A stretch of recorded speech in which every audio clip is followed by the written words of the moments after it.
चलिए आज आपको हम किसी भी कंपाउंड में कैसे हाइब्रिडाइजेशन कैलकुलेट करते हैं उसको हम निकालना आज हम सीखेंगे। उसके लिए कुछ हमने ट्रिक्स दिए हैं, उसको भी आप ध्यान से समझेंगे और कुछ एग्जांपल लेकर के हम आपको हाइब्रिडाइजेशन निकालना सिखाएंगे। क्योंकि ये जो हाइब्रिडाइजेशन टॉपिक है ये स्पेशली आपके नीट और जी के एग्जामिनेशन में कोई ना कोई एक क्वेश्चन आ जाता है जिसमें कोई मालिक्यूल दिया होता है और उसका हाइब्रिडाइजेशन आपको निकालना होता है। तो सबसे पहले हम आपको ये बताना चाहते हैं कि हाइब्रिडाइजेशन क्या है। हाइब्रिडाइजेशन एक फेनोमेना है। सबसे पहले आप सिंपल से एक वर्ड समझो, हाइब्रिड। हाइब्रिड मतलब आपने ऐसा नाम सुना होगा कि हाइब्रिड सीड है या फिर हाइब्रिड एनिमल है। मतलब हाइब्रिड का मतलब क्या होता है कि mixing of two character, mixing of two character which is known as hybrid. अब यहाँ पे हम हाइब्रिडाइजेशन देखने वाले हैं किसमें, एटॉमिक ऑर्बिटल में। तो एटॉमिक ऑर्बिटल का हाइब्रिडाइजेशन जो है वो स्पेशली क्या होगा, मतलब when two or more than two same energy and same symmetry containing atomic orbital mix with each other या फिर atomic orbital overlap with each other to form hybrid orbital and the process of formation of hybrid orbital is known as a hybridization. मतलब hybridization is a phenomena. Hybridization is a phenomena in which two or more than two atomic orbital overlap with each other having same energy and same symmetry is known as hybridization. यानी कि जो हमारा जो hybridization है उसमें दो या दो से ज़्यादा जो atomic orbital होते हैं वो जिनकी energy और symmetry यानी सममित और energy क्या हो, सेम हो या फिर नियरली सेम हो, जब वो एक दूसरे के साथ मिक्स होते हैं, एक दूसरे के साथ ओवरलैप करते हैं तो हमारा जो हाइब्रिड ऑर्बिटल बनता है यानी कि संकरित कक्षक बनते हैं। तो उसकी घटना को हम क्या कहते हैं, हाइब्रिडाइजेशन मतलब संकरण कहते हैं। अब हाइब्रिडाइजेशन तो आप समझ गए कि हाइब्रिडाइजेशन क्या है। मतलब hybridization is a process by the mixing of two atomic orbital, यानी कि दो एटॉमिक ऑर्बिटल को मिक्स करें जिसकी एनर्जी और सिमेट्री क्या हो, सेम हो, तो जो फेनोमेना होगा उसी को हम कहते हैं हाइब्रिडाइजेशन।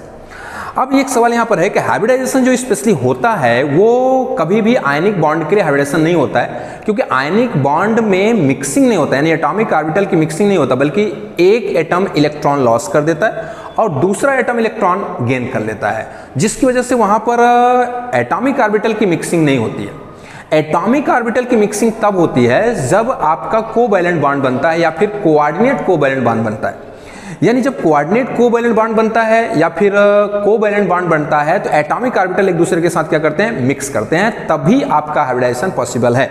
इसका सीधा सा मतलब है कि हाइब्रिडाइजेशन आयनिक कंपाउंड के लिए नहीं है। हाइब्रिडाइजेशन जो है वो कोवैलेंट कंपाउंड के लिए है या फिर कोऑर्डिनेट कोवैलेंट कंपाउंड के लिए है। पहली बात आपकी हो गई। दूसरी बात, हाइब्रिडाइजेशन हमेशा सेंट्रल एटम का निकाला जाता है, जो केंद्रीय परमाणु होता है। यानी कि हाइब्रिडाइजेशन जो होता है वो हमेशा सेंट्रल एटम यानी किसी भी मॉलिक्यूल का कोई ना कोई सेंट्रल एटम होगा और वो हाइब्रिडाइजेशन उसी सेंट्रल एटम का फाइंड किया जाता है। तो दो बातें आपको ध्यान रखना है कि हाइब्रिडाइजेशन कभी भी आयनिक कंपाउंड के लिए नहीं होता है। हाइब्रिडाइजेशन हमेशा कोवैलेंट कंपाउंड या फिर कोऑर्डिनेट कोवैलेंट कंपाउंड के लिए होता है। और दूसरा जो हाइब्रिडाइजेशन हम कैलकुलेट करते हैं वो स्पेशली सेंट्रल एटम का होता है। ठीक है, यहाँ पे हम आपको एक सिंपल ट्रिक दे रहे हैं कि आप हाइब्रिडाइजेशन किसी भी मॉलिक्यूल का हाइब्रिडाइजेशन आप कैसे फाइंड करेंगे।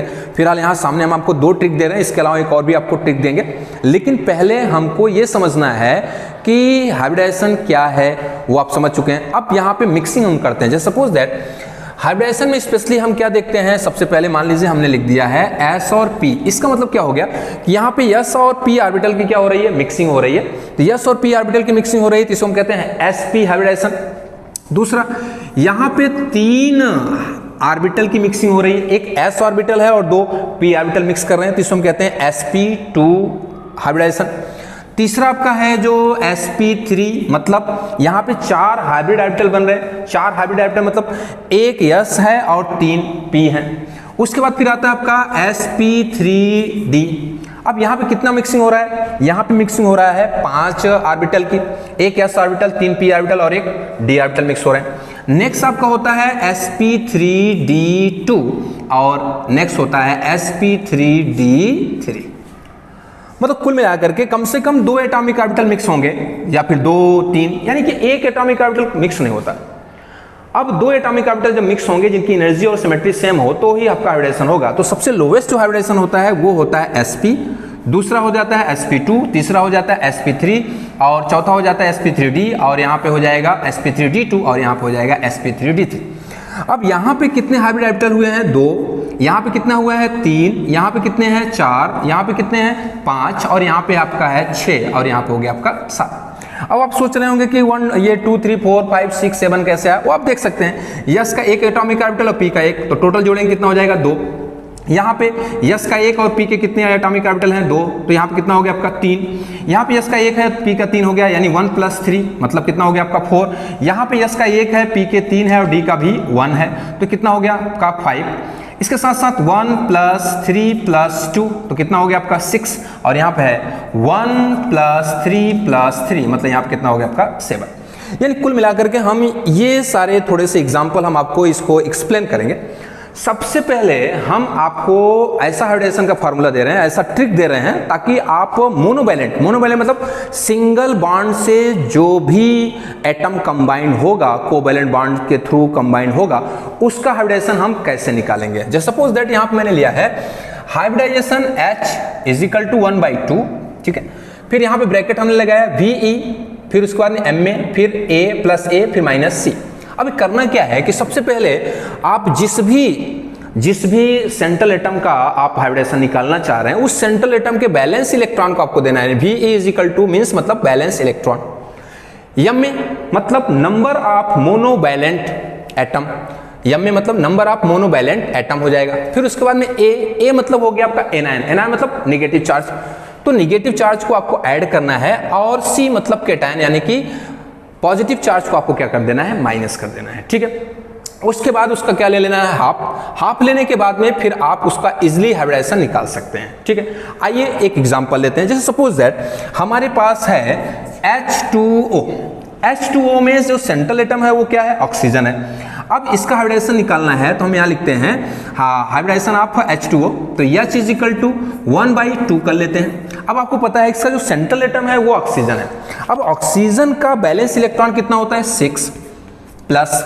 अब इसके पास जो हाइड्रोजन है, आपको पता है हाइड्रोजन हमेशा सिंगल बॉन्ड से जुड़ता है, इसका मतलब हाइड्रोजन क्या है? मोनोवैलेंट है, तो मोनोवैलेंट का संख्या कितनी हो गई? 2। उसके बाद प्लस, क्या इसके पास में कोई चार्ज है? पॉजिटिव चार्ज या नेगेटिव चार्ज? कोई चार्ज नहीं, इसका मतलब है कि नेगेटिव चार्ज भी 0 होगा और पॉजिटिव चार्ज भी 0 होगा। यहाँ पे आपको -C करना है, ठीक। अब ऐसे कंडीशन में अगर आप इसका सम करेंगे तो क्या आ जाएगा आपका? H = 1/2 और आ जाएगा आपका 8, जिसको आप सॉल्व करेंगे कितना आ जाएगा? 4। अब हमको देखना है कि जो 4 हाइब्रिड ऑर्बिटल है वो किस में जा रहा है। तो 4 हाइब्रिड ऑर्बिटल किस में जा रहा है? sp3 में। इसका सीधा सा मतलब आपको कितना आंसर आ रहा है? 4 आ रहा है। तो ये आंसर किसके साथ मैच कर रहा है? इससे मैच कर रहा है, यानी कि आपके जो वाटर का हाइब्रिडाइजेशन होगा वो होगा sp3, मतलब हाइब्रिडाइजेशन इन H2O, तो क्या हो जाएगा आपका? sp3, मतलब पानी में जो ऑक्सीजन का हाइब्रिडाइजेशन है, वाटर में जो ऑक्सीजन का हाइब्रिडाइजेशन है वो है sp3, ठीक है। अब आप ये फार्मूला नोट कर लीजिएगा और इसका मीनिंग क्या है वो भी नोट कर लीजिएगा। उसके बाद ये आपके पास में एग्जाम्पल हमने आपको दे दिया है। अभी कुछ और भी एग्जाम्पल इस फार्मूले पे डिपेंडेंट हम आपको देते हैं, तो आइए देखते हैं। यहाँ हो गया आपका NH3 यानी कि अमोनिया। आप सभी को पता है कि अमोनिया में जो सेंट्रल एटम है वो नाइट्रोजन है, तो सबसे पहले हमने यहाँ पे लिख दिया है H = 1/2।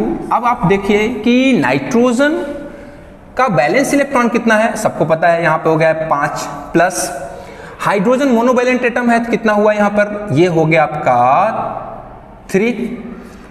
उसके बाद में क्या इसके पास नेगेटिव चार्ज है? नहीं है, तो आप क्या लिखेंगे? 0। क्या इसके पास पॉजिटिव चार्ज है? नहीं है, तो माइनस करके आप लिखेंगे 0। उसके बाद यहाँ पे टोटल आ गया आपका H = 1/2 × 8 = 4। अभी मैंने आपको बताया कि अगर 4 होगा तो हाइब्रिडेशन क्या मिल जाएगा आपको? sp3, यानी अमोनिया में नाइट्रोजन का हाइब्रिडाइजेशन क्या हो गया? sp3। अब हम नेक्स्ट एग्जांपल ले रहे हैं। जैसे मान लीजिए कि हमारे पास है PCl5। अब PCl5 अगर हम देखना चाह रहे हैं तो PCl5 के आधार पर अगर हम देखें तो यहाँ वापस लिखेंगे हम H = अब आपको पता है कि PCl5 में जो सेंट्रल एटम है वो फास्फोरस है, तो यहाँ पर हम लिखेंगे 1/2। आपको पता है कि फास्फोरस के पास आउटर मोस्ट ऑर्बिट में यानी बैलेंस इलेक्ट्रॉन कितने होते हैं? 5 प्लस। क्लोरीन हमेशा मोनोवैलेंट है, यानी क्लोरीन हमेशा सिंगल बॉन्ड से कंबाइंड होता है। तो इसकी संख्या कितनी है, 5 है, तो यहाँ पर हमने लिख दिया 5। इसके पास कोई भी पॉजिटिव चार्ज नहीं है, ना तो कोई नेगेटिव चार्ज है, इसलिए यहाँ पर हम लिख देंगे 0। अब टोटल कितना हो गया, आपका हो गया 1/2 × 10 = 5। अब आपको देखना है कि यस में एक ऑर्बिटल, पी में 3 और डी में 1, यानी कुल मिलाकर के इसका जो हाइब्रिडेशन आएगा वो आएगा sp3d। क्लियर। अब एक और एग्जांपल हम ले लेते हैं, जैसे मान लीजिए आपका हो गया SF6। अब SF6 में जो सेंट्रल एटम है वो सल्फर है, तो H = हो जाएगा 1/2। उसके बाद में फिर आपका सल्फर के आउटर मोस्ट ऑर्बिट में इलेक्ट्रॉन कितने होते हैं, 6, यानी बैलेंस इलेक्ट्रॉन 6 है। मोनोवैलेंट कितने जुड़े हुए हैं, 6, इसका मतलब यहाँ पर हम लिख देते हैं 6। फिर +0 -0 मतलब कोई चार्ज नहीं है, तो आपका हो गया H = कितना हो गया, 6। अब 6 को आपको बांटना है, 6 बांटेंगे तो कितना हो जाएगा आपका sp3d2, मतलब S का 1, P के 3 और D के 2। तो आपको पता होना चाहिए कि SF6 में S का जो हाइब्रिडेशन है वो आएगा sp3d2। ठीक है। तो इस प्रकार अब चलो मान लीजिए कि ये आपके सारे के सारे न्यूट्रल एटम थे, तो न्यूट्रल एटम का हमने ले लिया। अगर हम यहाँ पर नेगेटिव चार्ज का लें या फिर आपका पॉजिटिव चार्ज का लें तो हम उसको कैसे कैलकुलेट करेंगे, तो आइए देखिए। यहाँ पर मैंने ले लिया है अमोनियम प्लस अमोनियम आयन। इसके लिए नाइट्रोजन का हाइब्रिडेशन आएगा H = 1/2, ब्रैकेट में नाइट्रोजन का बैलेंस इलेक्ट्रॉन कितने होते हैं, 5, हाइड्रोजन कितने कंबाइंड है, 4, और प्लस एनायन है, एनायन मतलब नेगेटिव चार्ज नहीं, फिर माइनस एक पॉजिटिव चार्ज है, तो यहाँ पर कर लेते हैं 1, यानी H = 1/2 × कितना हो गया, 8 हो गया, मतलब क्या आने वाला है 4, मतलब हाइब्रिडेशन sp3। इस तरह एक और एग्जांपल ले लेते हैं, जैसे मान लीजिए हो गया आपका BeCl2। अब बोरान के आउटर मोस्ट ऑर्बिट में यानी बैलेंस इलेक्ट्रॉन कितने होते हैं, 2 होते हैं, तो 2 प्लस क्लोरीन मोनोवैलेंट है तो 2 हो जाएगा, कोई चार्ज नहीं है, छोड़ दीजिए, तो यहाँ पे आ जाएगा आपका 2, यानी कि इसका जो हाइब्रिडेशन होगा वो होगा आपका sp। इसी तरह हम आपको एक और बात बता देते हैं BF3 के लिए। अब यहाँ पर हाइब्रिडेशन आपका हो जाएगा 1/2 B के आउटर मोस्ट यानी बैलेंस इलेक्ट्रॉन में 3 इलेक्ट्रॉन है, प्लस फ्लोरीन मोनोवैलेंट होता है, कितना है आपका 3 है। उसके बाद में फिर यहाँ पर कितना आ जाएगा आपका 3, जब 3 आएगा तो इसका हाइब्रिडेशन क्या मिल जाएगा, sp2। यानी कि इस फार्मूले का यूज करके आप सिर्फ ऐसे एलिमेंट का यानी ऐसे कंपाउंड का हाइब्रिडेशन निकाल सकते हैं जिसमें सिर्फ और सिर्फ मोनोवैलेंट एटम कंबाइंड हो कोवैलेंट बॉन्ड से। यानी अगर बाईवैलेंट या फिर ट्राईवैलेंट, ध्यान रखिएगा, अगर आपके बाईवैलेंट या फिर ट्राईवैलेंट एलिमेंट कंबाइंड है तो आप कभी भी इस फार्मूले से हाइब्रिडेशन कैलकुलेट नहीं कर सकते, क्योंकि मैंने आपको बताया है कि यहाँ पे जो हाइब्रिडेशन है ओनली फॉर मोनोवैलेंट एटम के लिए यूजफुल है। मोनोवैलेंट एटम के लिए यह हाइब्रिडेशन आप इस फार्मूले से कैलकुलेट कर सकते हैं। अगर सपोज दैट किसी में आता है बाईवैलेंट या फिर ट्राईवैलेंट आता है तो उसको कैलकुलेट करने के लिए हमने यहाँ पे कुछ दूसरा रूल भी दिया हुआ है। सबसे पहले आप मान लेते हैं कि हम यहाँ पर कुछ रूल पढ़ लेते हैं और इस रूल को आप अच्छे से अपने बुक में नोट कर लेंगे ताकि आपको हाइब्रिडेशन कैलकुलेट करने में कोई प्रॉब्लम नहीं हो। रूल नंबर 1, सबसे पहले आपको करना क्या है, add total number of balance electron in every atom in the molecule. यानी कि किसी भी मॉलिक्यूल में जितने भी एटम हैं सबके बैलेंस सेल में कितने इलेक्ट्रॉन हैं, सबसे पहले उसको आप ऐड कर लीजिए। दूसरा रूल क्या है कि जो आपने ऐड कर लिया उसमें और भी ऐड करना है, add number of electron equal to negative charge.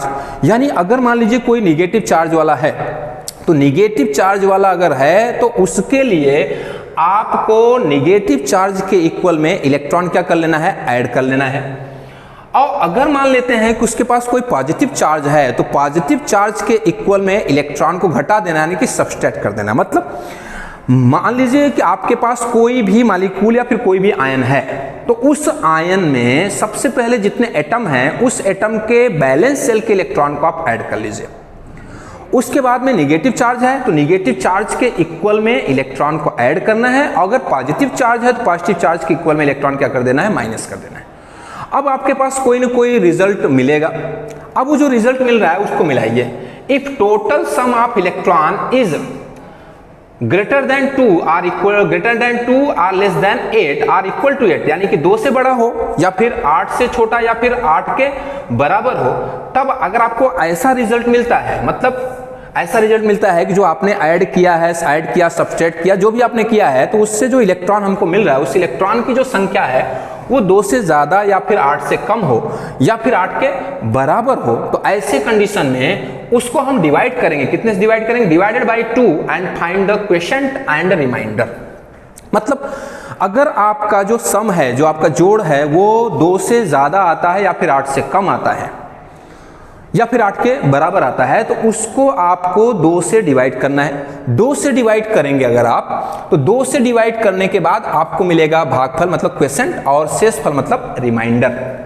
आपको करना क्या है कि उस क्वोशिएंट और रिमाइंडर को ऐड कर देना है। क्वोशिएंट मिलता है, क्वोशिएंट तो फाइनली मिलेगा, मान लीजिए रिमाइंडर मिलता है तो ठीक है, नहीं रिमाइंडर मिलता है तो रिमाइंडर क्या हो जाएगा, 0। आपको क्या कर देना है, ऐड कर देना है। ऐड करने के बाद तुरंत क्या फाइंड कर सकते हैं, आप हाइब्रिडाइजेशन फाइंड कर सकते हैं। अगर मान लीजिए कि आपका जो सम है, यानी इलेक्ट्रॉन जो पहले आपने सम किया, अगर वो sum total sum of electron is 9, यानी कि 9 से ज्यादा हो या 56 से कम हो या फिर 56 के इक्वल हो, 9 से ज्यादा हो या फिर 56 से कम हो या फिर 56 के इक्वल हो, तो ऐसे कंडीशन में आपको पहले डिवाइड करना है 8 से। पहले आप 8 से डिवाइड करेंगे, जब आप 8 से डिवाइड करेंगे तो आपको पहला क्वोशिएंट मिलेगा और पहला रिमाइंडर मिलेगा। अगर मान लीजिए रिमाइंडर नहीं मिलता तो कोई बात नहीं है, आपका हाइब्रिडाइजेशन मिल जाएगा। लेकिन अगर मान लीजिए कि आपको रिमाइंडर मिल जाता है तो उस रिमाइंडर को पहला क्वोशिएंट मिला और पहला रिमाइंडर मिल गया। अब उस रिमाइंडर को कितने से डिवाइड करना है, डिवाइडेड बाई 2। जब आप पहले डिवाइड किए थे 8 से, तो पहला क्वोशिएंट आया, पहला रिमाइंडर आया। फिर पहले रिमाइंडर को आपने कितने से डिवाइड कर दिया, 2 से। फिर दूसरा क्वोशिएंट आया, फिर रिमाइंडर आया। तो अब आपको करना क्या है कि पहला क्वोशिएंट, दूसरा क्वोशिएंट और जो लास्ट वाला रिमाइंडर था उसको ऐड कर लेना है। जैसे 8 से डिवाइड करने के बाद क्वोशिएंट आया, रिमाइंडर आएगा। अब उस रिमाइंडर को 2 से डिवाइड कर देना तो दूसरा क्वोशिएंट आएगा, Q2 आएगा। अब उसके बाद में 2 से डिवाइड करने के बाद भी रिमाइंडर आता है तो हो जाएगा R2। तो यानी कुल मिला के Q1 plus Q2 plus R2 कर देंगे। उसके बाद आपको क्या मिल जाएगा, हाइब्रिडाइजेशन मिल जाएगा। ये रूल हमारे हिसाब से आप पूरी तरह से समझ गए होंगे, और ये रूल आप अपने नोटबुक में, यानी जहां भी आप स्टडी कर रहे हैं, आप उसको अच्छे से कर लीजिए, नोट कर लीजिए। अगर आप नोट नहीं करना चाहते तो ये जो आपके रूल है ये पूरी तरह से आप समझ गए होंगे। और इस रूल का यूज अब हम करेंगे। यूज करने के बाद, यानी इस रूल को यूज करने के बाद हम क्या करेंगे, इसका कुछ कंपाउंड लेकर के उसका हाइब्रिडाइजेशन निकाल करके हम आपको शो करना चाहते हैं। ठीक है, अब इस रूल का हम यूज करते हैं। सपोज दैट एक सिंपल सा मॉलिक्यूल लेते हैं यहां पर CH4। मेरा पहला रूल है add total number of balance electron in every atom in the molecule, यानी कि जो ये मॉलिक्यूल है इसके पास जो बैलेंस इलेक्ट्रॉन को ऐड करेंगे। आपको पता है कार्बन के पास में इलेक्ट्रॉन, बैलेंस इलेक्ट्रॉन होते हैं 4, यहाँ पे हो गया आपका 4, और हाइड्रोजन के पास होता है 1, इज इक्वल टू कितना हो गया आपका 8। मैंने आपको बताया कि दूसरा जो इसके पास में कोई नेगेटिव चार्ज नहीं है, ना तो कोई पॉजिटिव चार्ज है, इसलिए यहाँ पे कोई जोड़ने की जरूरत नहीं है। अब आपका जो सम आ रहा है, यानी इलेक्ट्रॉन का जो सम आ रहा है वो 2 से ज्यादा और 8 के इक्वल है, तो आपको 2 से डिवाइड करना है, यानी क्या हो जाएगा आपका 8/2 इज इक्वल टू 4। मतलब हाइब्रिडाइजेशन क्या मिल गया आपको, sp3। ठीक, अब दूसरा एग्जांपल हम लेते हैं। यहाँ पे हो गया आपका C2H4, जिसको आप एथीन कहते हैं। अभी हमको देखना है कि एथीन में कार्बन का हाइब्रिडाइजेशन क्या है। अब जरा देखिए कि यहाँ पे कार्बन कितना हो गया, 2। इसका मतलब क्या हो गया कि 2 × 4, मतलब एक कार्बन के बैलेंस सेल में 4 इलेक्ट्रॉन है, तो 2 कार्बन बैलेंस सेल में कितने हो जाएंगे, 2 × 4 प्लस 4 × 1, क्योंकि हाइड्रोजन इसमें 4 है और आपको पता है हाइड्रोजन के पास बैलेंस इलेक्ट्रॉन कितने होते हैं, 1 होते हैं। इस प्रकार आपका क्या हो जाएगा, ये हो जाएगा 8 प्लस कितना हो गया 4 इज इक्वल टू 12 आ गया, है ना। अब जो 12 है वो सम किस में जा रहा है, इधर देखो, if total sum of electron 9 greater than 9 और less than 56 are equal to 56, मतलब ये जो 12 आ रहा है वो 8 वाले में नहीं आ रहा है, बल्कि किस में आ रहा है, 12 वाले में आ रहा है। अब 12 वाले में आ रहा है तो इसको सबसे पहले हम डिवाइड करेंगे किससे, 8 से। तो चलो हम डिवाइड करते हैं। 12/8, आपको डेसिमल नहीं फाइंड करना है, इसका क्वेश्चन आ गया Q1 is equal to 1, reminder R1 कितना आ गया आपका 4। अब उसके बाद हमने क्या बोला कि जो रिमाइंडर मिल रहा है, यहां देखिए रिमाइंडर जो मिल रहा है उसको कितने से डिवाइड करना है, 2 से डिवाइड करना है। तो रिमाइंडर ये है तो डिवाइडेड बाई 2, तो कितना आ गया आपका Q2 इज इक्वल टू 2 आ गया। अब रिमाइंडर यानी R2 क्या आ गया आपका 0। उसके बाद फिर हम क्या करेंगे, सम करेंगे Q1 plus Q2 plus R2। देखिए तो Q1 plus Q2 plus R2, okay. Question Q1 में 1 है, Q2 क्या है 2 है, रिमाइंडर R2 क्या है 0 है, मतलब कुल मिलाकर कितना आ गया 3। अब जो 3 आ रहा है इसका सीधा सा मतलब है कि आपका हाइब्रिडाइजेशन हो जाएगा sp2, यानी यस का एक एटॉमिक ऑर्बिटल और p के 2 एटॉमिक ऑर्बिटल हाइब्रिड कर रहे हैं, यानी कि 3 हाइब्रिड ऑर्बिटल आपको मिल रहा है। तो एथीन में जो कार्बन का हाइब्रिडाइजेशन आएगा वो आएगा sp2। अब हम नेक्स्ट देखते हैं एथाइन में। अब यहाँ पे हो गया आपका C2H2, C2H2 में आप करेंगे तो आपका हो जाएगा 2 × 4 + 2, मतलब कुल मिला के कितना हो गया 10। अब जो 10 है वो किसके पास जा रहा है 9 और 56 के बीच में जा रहा है, तो आपको डिवाइड करना है 8 से। तो हमने 10 डिवाइडेड बाई 8, आपका Q1 आ गया कितना 1, रिमाइंडर R1 आ गया कितना 2, अब 2/2 इज इक्वल टू आपका Q2 क्या हो जाएगा, Q2 इज इक्वल टू 1 और R2 इज इक्वल टू हो जाएगा 0। अब Q1, Q2 और R2 को ऐड कर लेंगे तो हो जाएगा 1 + 1 + 0 इज इक्वल टू 2, मतलब इसका हाइब्रिडाइजेशन मिलने वाला है sp। ओके, यानी एथाइन में जो कार्बन का हाइब्रिडाइजेशन है वो sp आ रहा है। ठीक है, अब इसी के साथ हम कुछ नेगेटिव चार्ज को ले लेते हैं और कुछ पॉजिटिव चार्ज को ले लेते हैं। ठीक है, आइए अभी हम यहाँ देखते हैं SO4-, सल्फर का बैलेंस इलेक्ट्रॉन है 6 प्लस ये हो गया आपका 4 × कितना हो गया आपका 6, क्योंकि ऑक्सीजन के भी बैलेंस इलेक्ट्रॉन 6 होता है। साथ में इसके ऊपर 2 निगेटिव चार्ज है, इसका मतलब उसको हम ऐड करेंगे, यानी कि 2 हो गया। अब अगर आप यहाँ देखेंगे तो 6 + 24 + 2, तो टोटल हो जाएगा कितना 32। अब ये जो नंबर आ रहा है वो किसके रेंज में आ रहा है 9 to 56 के रेंज में आ रहा है, तो उसको डिवाइड करेंगे 8 से, तो divided by 8 is equal to कितना आ गया 4। ठीक है, अब इसके साथ साथ आपको ध्यान रखना है कि ये जो 4 आ रहा है इसका मतलब हाइब्रिडाइजेशन कितना हो गया sp3, यानी SO4 यानी सल्फेट में, यानी SO4 में जो सल्फर का हाइब्रिडाइजेशन आ रहा है वो कितना आ रहा है sp3। ठीक है, अब इसमें न तो रिमाइंडर आया और न तो दूसरा क्वेश्चन आएगा, यानी टोटल का टोटल ये आपको 8 से डिवाइड हो चुका है, तो 4 आ जाएगा, तो आपको हाइब्रिडेशन क्या मिल जाएगा sp3। अब दूसरा हम देखते हैं, जैसे सपोज दैट यहाँ हो गया आपका CO3 कार्बोनेट है। अब कार्बोनेट में जो है उसके लिए कार्बन के पास बैलेंस इलेक्ट्रॉन कितना 4 + 3 × यहाँ पे कितना हो जाएगा 6, फिर प्लस करेंगे 2, क्योंकि ये 2+ मतलब इसके ऊपर डबल निगेटिव चार्ज है, तो 4 + 18 + 2 यानी हो जाएगा आपका कितना 24। अब ये जो रेंज आ रहा है आपने रूल पढ़ लिया है 9 to 56 के बीच में आ रहा है, कितने से डिवाइड करेंगे आप, डिवाइड करेंगे 8 से, तो कितना आ गया आपका 3। इसका मतलब क्या हो गया हाइब्रिडेशन क्या आ गया sp2, यानी कार्बोनेट में कार्बन पर जो हाइब्रिडेशन आ रहा है वो sp2 आ रहा है। ठीक है, अब हमारे पास एक अच्छा एग्जांपल है, आप ले सकते हैं IF7। अब IF7 में आपको देखना है कि आयोडीन के आउटर मोस्ट स्टार में कितने इलेक्ट्रॉन है 7 प्लस यहाँ पे 7 है इनटू, आपको पता है कि फ्लोरीन भी आयोडीन वाले ही ग्रुप में आता है, तो यहाँ पे भी 7 लिख सकते हैं। तो कितना हो गया आपका, तो 7 + 49 = 56। अब ये जो 56 रेंज आ रहा है वो रहा है 9 और 56 के बीच में, तो 9-56 के बीच में अगर आ रहा है तो ऐसे कंडीशन में आप यहाँ ले सकते हैं डिवाइडेड बाई 8, तो कितना हो जाएगा 7। इसका मतलब इसका हाइब्रिडेशन आएगा sp3d3। ध्यान रखना है कि IF7 में जो आयोडीन का हाइब्रिडेशन है वो आ गया sp3d3, क्योंकि आपको दिख रहा है 7, यस का 1, p के 3 और d के 3, यानी कुल मिलाकर कितना हो गया आपका 7। तो इस तरह आप किसी भी नेगेटिव आयन या फिर पॉजिटिव आयन या फिर न्यूट्रल मॉलिक्यूल का हाइब्रिडाइजेशन आप इजिली इस रूल के थ्रू, कुछ यानी हमने आपको कुछ ट्रिक के रूप फॉर्म में रूल बताए हैं, और ये जो रूल है इसमें आप अप्लाई करेंगे और आपको इजिली यहाँ पे हाइब्रिडाइजेशन मिल जाएगा। यानी हम ये समझते हैं कि आपने इस रूल को अच्छे से नोट कर लिया होगा। इसके साथ साथ इस रूल का हमने जो अप्लाई किया है, ये अप्लाई करने के बाद में हमने कुछ के हाइब्रिडेशन कैलकुलेट किए हैं।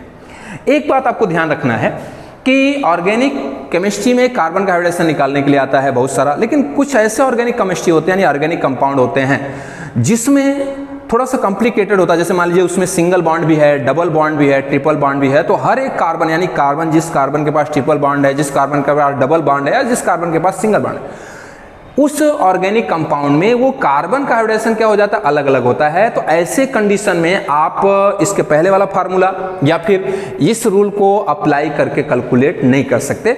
उसके लिए आपको थोड़ा सा स्ट्रक्चर ड्रा करना है, और स्ट्रक्चर ड्रा करने के बाद आप इजिली हाइब्रिडाइजेशन कैलकुलेट कर सकते हैं। करना क्या है आप उसको ध्यान से समझिए। किसी भी कंपाउंड का जो सेंट्रल एटम है उसका हाइब्रिडाइजेशन निकालने के लिए पहले सेंट्रल एटम के पास में बॉन्डिंग पेयर देखना है और साथ में लोन पेयर देखना है। बॉन्डिंग पेयर और लोन पेयर देखने के बाद अब आपको डिसाइड करना है कि उसमें पाई बॉन्ड कितने हैं। अगर पाई बॉन्ड है तो उस पाई बॉन्ड को हम हाइब्रिडाइजेशन में कैलकुलेट नहीं करेंगे, यानी हाइब्रिडाइजेशन में पाई बॉन्ड को हम ऐसे एट छोड़ देंगे। उसके बाद यानी कि जो हमारे पास में निगेटिव चार्ज हो, चाहे न्यूट्रल मॉलिक्यूल हो, चाहे कोई भी हो, अगर आप सेंट्रल एटम के लोन पेयर और बॉन्ड पेयर को देखते हैं तो अगर सेंट्रल एटम के पास में सिंगल बॉन्ड जितने यानी जितने सिग्मा बॉन्ड है सबको ऐड कर लेना है, और इसके साथ साथ जितने लोन पेयर हैं उनको भी ऐड कर लेना है। अब ऐड करने के बाद यानी सिग्मा बॉन्ड और लोन पेयर को ऐड कर लीजिए। पाई बॉन्ड को कभी भी आपको हाइब्रिडाइजेशन कैलकुलेट करते समय नहीं ऐड करना है। क्लियर? तो ऐसी कंडीशन में आप इजिली स्ट्रक्चर देख करके आप स्ट्रक्चर बना करके आप आसानी से हाइब्रिडाइजेशन निकाल सकते हैं। जैसे मान लीजिए कि हमने यहाँ पे एक सल्फेट आयन का हाइब्रिडाइजेशन निकाला, जो हाइब्रिडाइजेशन क्या आ रहा है sp3। अब इसका जरा सा हम स्ट्रक्चर देखना पसंद करेंगे। यहाँ पे हो गया आपका O single bond, S double bond, O single bond, O minus, और हो गया आपका डबल बॉन्ड O। ठीक, ये हो गया SO4 डबल माइनस का स्ट्रक्चर। अब आप जरा देखिए कि सेंट्रल एटम के पास में कोई भी लोन पेयर नहीं है, तो लोन पेयर नहीं है मतलब लोन पेयर 0 हो गया। अब जो सेंट्रल एटम है उसके पास देखना है कि बॉन्ड पेयर कितने हैं। अब हम देख पा रहे हैं बॉन्ड पेयर कितने हैं, 2, एक 3, 2 5 और एक 6, यानी बॉन्ड पेयर 6 हैं। लेकिन उस 6 बॉन्ड पेयर में से 2 पाई बॉन्ड है। तो मैंने अभी आपको बताया कि जब भी आप किसी भी सेंट्रल एटम का हाइब्रिडाइजेशन निकालो तो पाई बॉन्ड को कैलकुलेट ना करो, सारे सिग्मा बॉन्ड कैलकुलेट करो। अब जब आपका डबल बॉन्ड होता है तो एक सिग्मा होता है और एक पाई होता है। ये भी डबल बॉन्ड है, एक सिग्मा और एक पाई होता है। ठीक है, और यहाँ पे सिंगल बॉन्ड है तो जितने सिग्मा बॉन्ड होते हैं सब सिग्मा बॉन्ड होते हैं, याद रखिएगा। डबल बॉन्ड में एक सिग्मा 2 पाई होता है, और ट्रिपल बॉन्ड में एक सिग्मा 2 पाई होते हैं। यानी डबल बॉन्ड में एक सिग्मा 1 पाई और ट्रिपल बॉन्ड में एक सिग्मा 2 पाई। मतलब सीधा सा मतलब है कि आपको पाई बॉन्ड हाइब्रिडाइजेशन में कैलकुलेट नहीं करना है।